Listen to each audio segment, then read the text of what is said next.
Hello, my name is Brian Mounts, and I'm an 18-year resident of East Oakville on Claremont Crescent. Oakville's vision and values are an important part of what makes the town so special. Live, work, play, livable Oakville.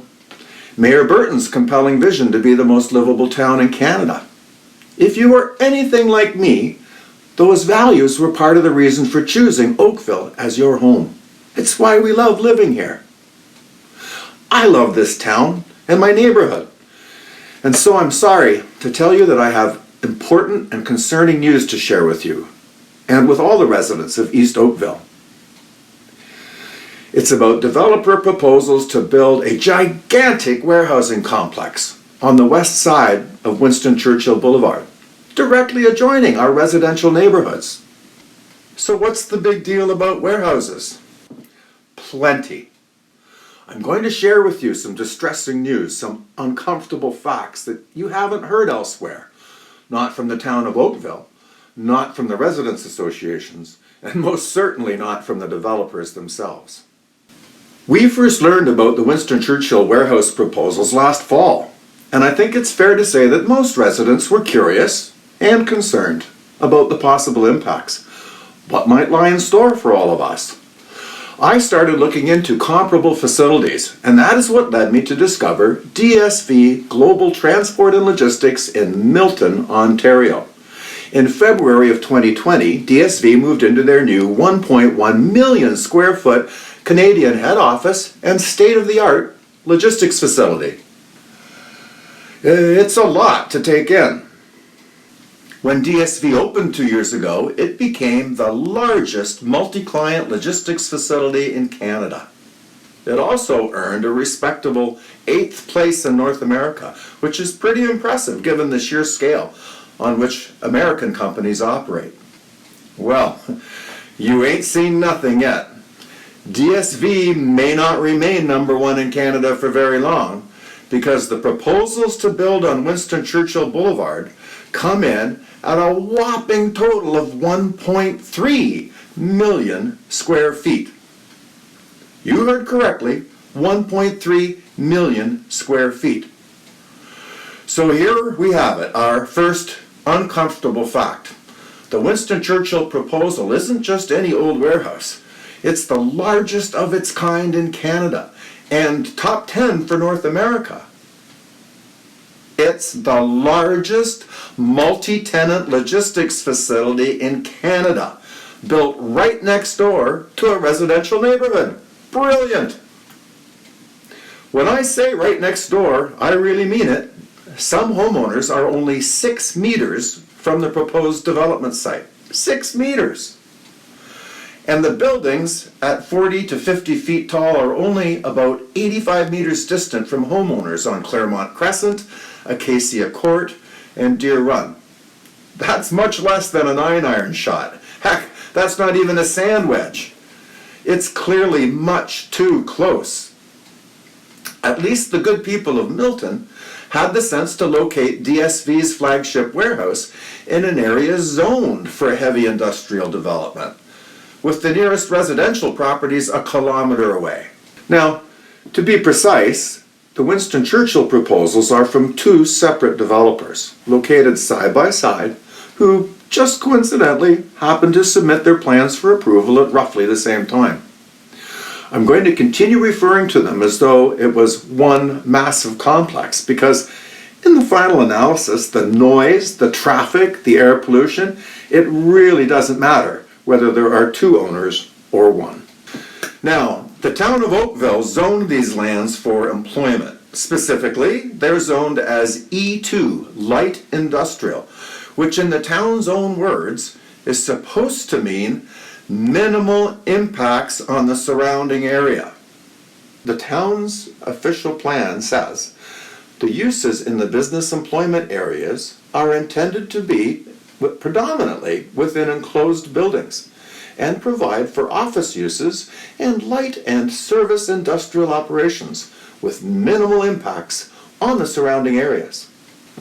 Let's focus on that for a moment. Here's uncomfortable fact number 2 that you aren't hearing from the town or the developers. Hey Google, What's the definition of a mega warehouse?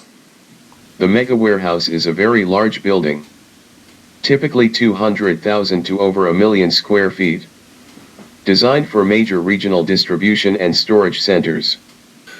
So this isn't just any old warehouse project. This is a high-end mega warehouse. Okay, so what are we really looking at here? I mean, mega but minimal? Is it a minimal mega warehouse? Or maybe it's a mega minimal impact warehouse? Come on now, who are we kidding? Seriously, in what alternate universe is situating the largest mega warehouse in Canada right next to people's homes a recipe for minimal impact? And trust me now, I'm just getting warmed up. As I share the rest of this story, you will come to see that minimal impact is a bunch of baloney. Time for uncomfortable fact number 3. This isn't really a warehouse proposal. It's a distribution center. Hey Google, what's the difference between a warehouse and a distribution center? In regards to warehouses, the products are stored for a long period. That is, until the product is needed in the market. On the other hand, a product is sent to the distribution center for a short time. According to the dictionary, a warehouse is a large building for storing things.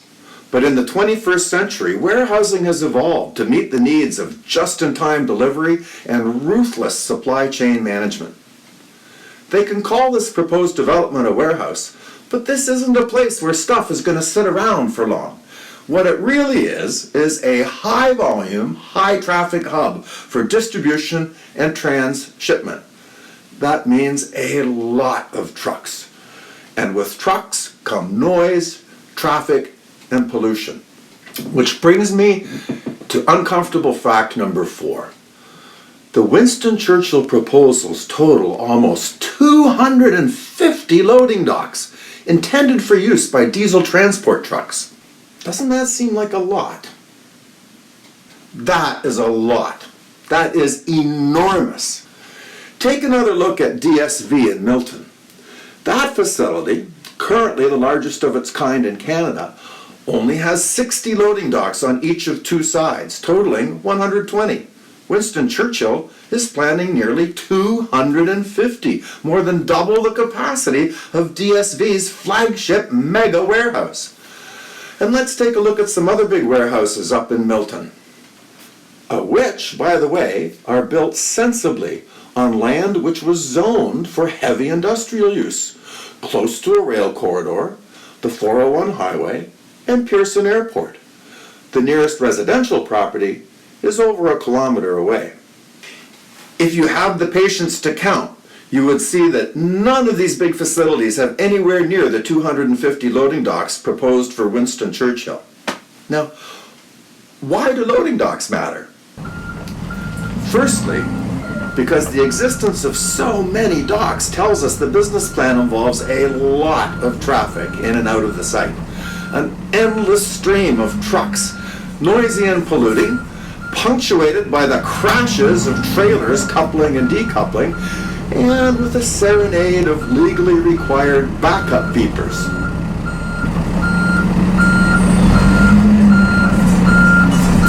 And second, loading docks matter because they make a mockery of Oakville's quaint notion that work will take place predominantly within enclosed buildings. At this kind of facility, the real action is the coming and the going, the loading and the unloading of huge numbers of trucks, all of which is noisy and all of which takes place outside. Did I mention 24/7? Did I mention 24/7? Uncomfortable fact number 5. These facilities are fully 100% intended for 24/7 operation, 365 days of the year. 24/7 is a fact of life in today's logistics industry. There's no way these facilities would get built for daytime operations, which is kind of peculiar, given the town's commitment to minimal impact. And even more peculiar because The Ontario definition of light industrial excludes 24/7 operations. The Province of Ontario Environmental Land Use Planning Guidelines, which have been law since the 1990s, provide industrial categorization criteria in which Class 1, or light industrial, is defined as excluding 24/7 operations, excluding frequent movement of heavy trucks, and excluding noise audible off the property. Now, wait just a minute, I am so confused. The town says light industry means predominantly indoors and minimal impact.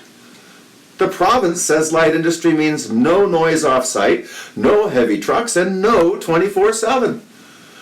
So how could our reality be so disconnected from the official Oakville plan and the provincial guidelines? I feel like my brain is going to explode.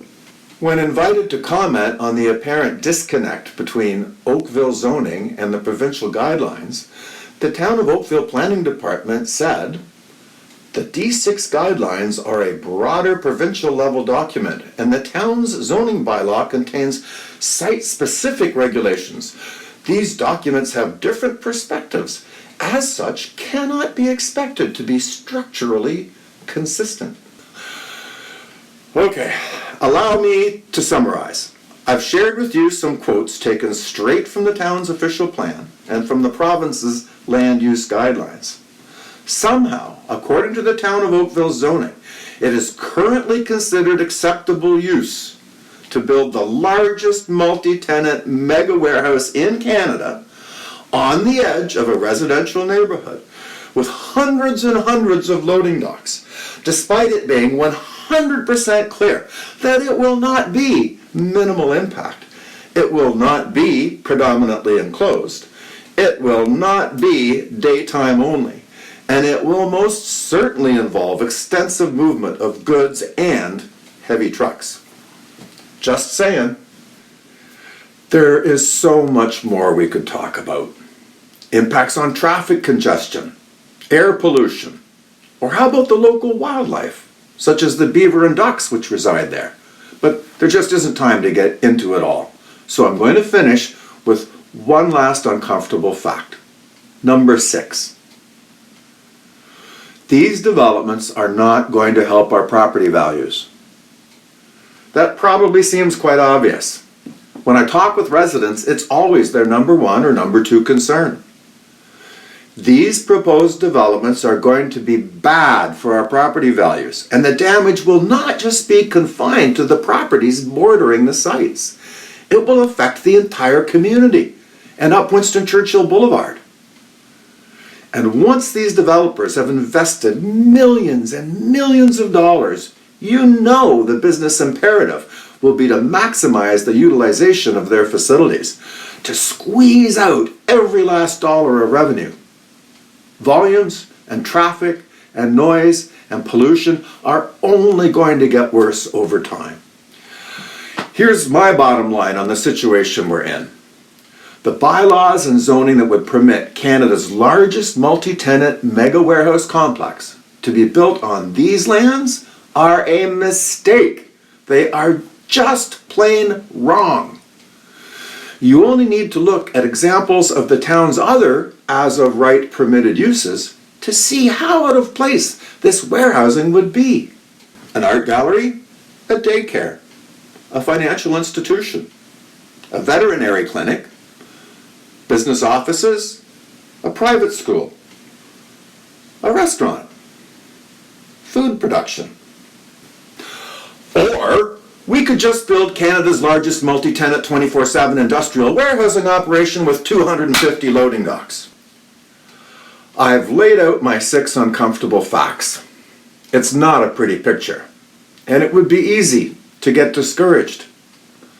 But it is abundantly obvious that there are many, many permitted uses for this commercial land that would be true to Oakville's vision and values and would make for good neighbors in a residential context. 99 out of 100 would be just fine, but a mammoth 21st century industrial scale warehousing operation is not one of them. We need all of you to be together on this, to tell our representatives that this is wrong. And it would be a mistake to put the interests of 2 developers ahead of the interests of hundreds of area residents and taxpayers. Some of my remarks may have left you with the impression that I'm blaming the town or blaming the province or the developers for getting us into this situation. I want to be really, really clear. I'm not blaming anyone, and neither should you. Blame is not going to help us. Accountability is what we need. Accountability is what we should all be demanding. So please, most importantly, share this video far and wide. Tell your friends, tell your neighbors about it. Get the word out. This is a senior citizens version of TikTok. I need you all to like it and share it and make this message go viral. And once we get all our neighbors in the loop, we're going to need everybody to voice their concerns. The best thing we can all do right now is to make sure that our voices are heard. Write to our mayor and write to our town councilors. We need them on our side. I don't know if we can stop this development, but I do know this. We have no chance without the support of Mayor Burton and our councilors. And even if we fail, even if this unwelcome and ill-conceived development moves ahead, we need our representatives to scrap and press and fight for every conceivable mitigation to help reduce the impact on our homes and on our lives. Our representatives are good people. They want to do the right thing, but there are many priorities competing for their attention, and we all know that squeaky wheels get the grease. If you're not already a member of our Joshua Creek Residents Association, please get signed up. The JCRA is really leading the charge on this issue. In particular, JCRA's president, Elizabeth Chalmers, is smart and knowledgeable and very hardworking. We are fortunate to have a strong residents association, and a time like this is when we need them most. In just a moment, I'm going to put up some important email addresses and URLs. You might want to hit pause so you can jot them down, or visit the JCRA website for more information. And if you're watching this video on YouTube, you can scroll down to the comments section for the shell of a sample letter that you can copy and paste to send to your representatives. My name is Brian Mounts. I live on Claremont Crescent, and despite what you heard from me today, I am friendly. If you see me around, please say hi. Best wishes.